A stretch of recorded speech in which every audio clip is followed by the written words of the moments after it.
Hello बच्चों, कैसे आप सब। स्वागत है आपका हमारे YouTube चैनल युवा मैथ ज्ञान में। मैं संजीत चौहान। आज टॉपिक लेकर आए हैं समांतर श्रेणियाँ पार्ट 5। तो देखिए प्यारे बच्चों, समांतर श्रेणी का जो प्रथम पद होता है उसे हम प्रथम पद को ए से व्यक्त करते हैं और सार्वांतर को सार्वांतर डी से व्यक्त करते हैं। किससे? डी से। एन से व्यक्त करते हैं, एन से व्यक्त करते हैं। देखिए समांतर श्रेणी में ए, एन और डी ये तीन चीज़ें होती हैं, इन्हीं को आपको विशेषकर ध्यान रखना है। और एक फॉर्मूला ये अभी आएगा हमारे पास ए एन यानी एनवा पद। ए एन यानी क्या होता है हमारे पास? एनवा पद। एनवा पद आप इसे क्या कह सकते हैं? एनवा पद यानी ए एन बराबर A plus N minus 1 into D. चलिए बात कर लेते हैं समांतर श्रेणी कहते किसे हैं। समांतर श्रेणी कहते किसे हैं? मान लिया हमारे पास ये आए हैं 3, 5, 7, 9, इस तरीके से डैश डैश लगा दिया गया है। एक और ले लेते हैं 3, 4, 5, 6 तक। देखिए जब डैश डैश लगा होगा तो यह हो जाएगी आपकी इन्फिनिट यानी इन्फिनिट परिमित अपरिमित यानी इसको आप कहीं तक भी लगा सकते हो। अपरिमित श्रेणी हो जाएगी, अपरिमित श्रेणी। और ये हो जाएगी हमारी परिमित श्रेणी। क्या हो जाएगी? परिमित श्रेणी।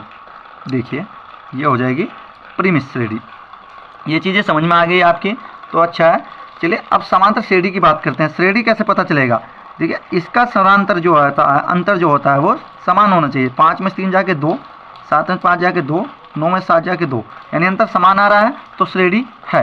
इसमें देखिए 3 और 1 4 यानी कि 4 में 3 जाके 1, 5 में 4 जाके 1, 6 में 5 जाके 1, तो अंतर कितने का आ रहा है? 1 का। तो ये भी समांतर श्रेणी है। अब देखिए समांतर श्रेणी में सर्वांतर निकालते कैसे हम? सर्वांतर निकालने के लिए सार्व अंतर यानी कॉमन डिफरेंस डी को जैसे निकालते हैं हम तो ये हमारा A1 हो जाएगा, A2, A3, A4 इस तरीके से पदों लिखते हैं हम तो ये हो जाएगा A2 माइनस A1।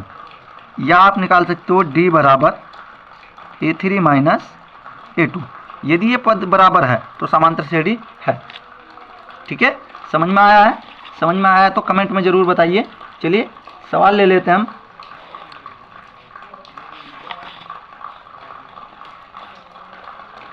चेक करते हैं हम। इसमें 4 क्वेश्चन है हमारे पास कि बताना है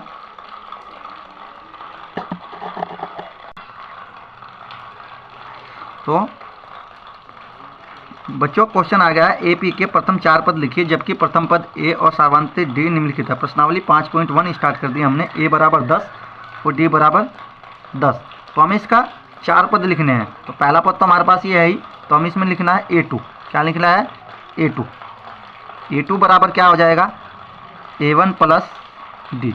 ये फॉर्मूला लगाएंगे हम। A1 कितना है? 10 है तो हमें पता है 10 और प्लस 10 तो ये कितना हो जाएगा? A2 बराबर हो जाएगा 20। ये आ गया है। इसी प्रकार से हमें निकालना अब A3। क्या निकालना है? A3। तो A3 क्या हो जाएगा? A2 plus D.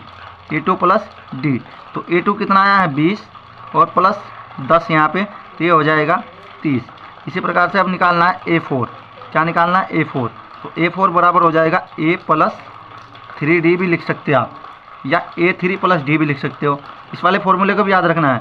तो A4 बराबर ये कितना है? 10 प्लस 3 गुना 10 तो कितना हो जाएगा? A4 बराबर 10 प्लस 30 यानी A4 इक्वल टू हो जाएगा 40।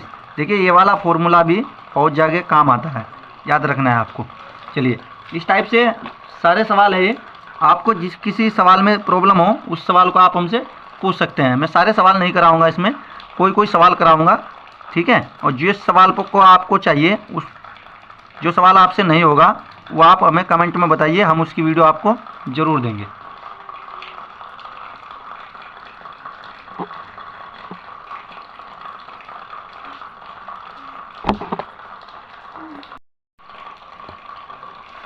स्वागत है आप सभी का हमारे YouTube चैनल युवा मैथ ज्ञान में। प्यारे बच्चों, आज फिर लेकर आए हैं प्रश्नावली 5.2 AP से संबंधित क्वेश्चन। हमारे पास क्वेश्चन नंबर 2 AP 10, 7, 4 का 30वां पद ज्ञात कीजिए। तो कैसे करेंगे, देखिए इसका प्रथम पद आप जानते हो कि a बराबर क्या है 10। यहाँ पे d निकाल लेंगे हम इसका, d कितना हो जाएगा 7 माइनस 10 यानी इक्वल टू 7, 10 में 7 जाके 3 माइनस के 3, तो ये आ गया d बराबर माइनस के 3। और यहाँ पे का 30वां पद निकालना है, कौन सा पद निकालना है, a30 हमें ज्ञात करना है। तो हम जानते हैं कि n बराबर क्या है, यहाँ पे n बराबर है 30, तो an का फॉर्मूला लगा लेंगे a plus n minus 1 into D. तो देखिए यहाँ पे a30 निकालना है, कितना निकालना है बच्चों, a30। तो a कितना है 10 रख लेंगे, प्लस n कितना है 30 है और माइनस के 1, और d कितना है यहाँ पे -3, तो -3 ऐसे रखेंगे। अब ध्यान से देखना, 10 प्लस 30 में से एक जाके 29 आएगा, और देखिए माइनस के 3 यहाँ पे गुना में रहेगा, तो यहाँ पे हो जाएगा ये 10, इसकी गुना करेंगे 29 या 87 यानी माइनस के 87, और 87 में से 10 जाएगा तो ये कितना बचेगा -77। तो देखिए a30 इसका जो पद आएगा वो आएगा -77। तो इसका जो आंसर हो जाएगा वो सी हो जाएगा, ऑप्शन में है इसमें सी, लेकिन हमने लिखा नहीं है ऑप्शन में, ठीक है बच्चों, तो इसका आंसर सी होगा।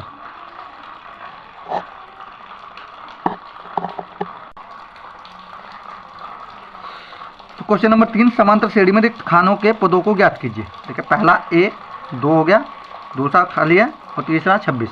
तो यहाँ पे हमने पता है दूसरा खाना निकालना है। तो देखिए बच्चों क्या दिया है इसने, पहले ध्यान देना, a बराबर 2 दिया है और a2 को हमें ज्ञात करना है, और a3 26 दिया है। तो हम यहाँ से a2 कैसे निकाल सकते हैं, देखिए यहाँ हमें d नहीं है, तो हमने d को कैसे निकालेंगे, सबसे शुरू में ध्यान दीजिए a3 दिया हुआ है इसने, a3 दिया हुआ है, तो हम यहाँ से ही इसको निकालेंगे a3 से ही, ठीक है, इस तरीके से। a3 बराबर हम जानते हैं कि a प्लस 2d होता है, a प्लस 2d। तो a3 कितना है 26 है, तो हमने लिख दिया यहाँ पे 26 बराबर a कितना है 2 प्लस 2d, d भी हमारे पास नहीं है तो जो का तो रख लेंगे।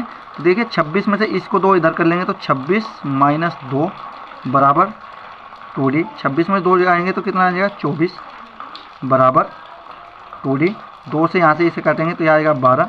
तो d का मान कितना आ गया है बच्चों 12, d कितना आ गया है 12। ये अब हमें d मिल जाएगा, ठीक है। पूरी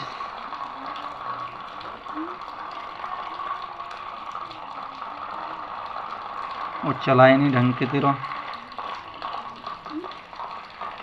वीडियो कैसे होगी।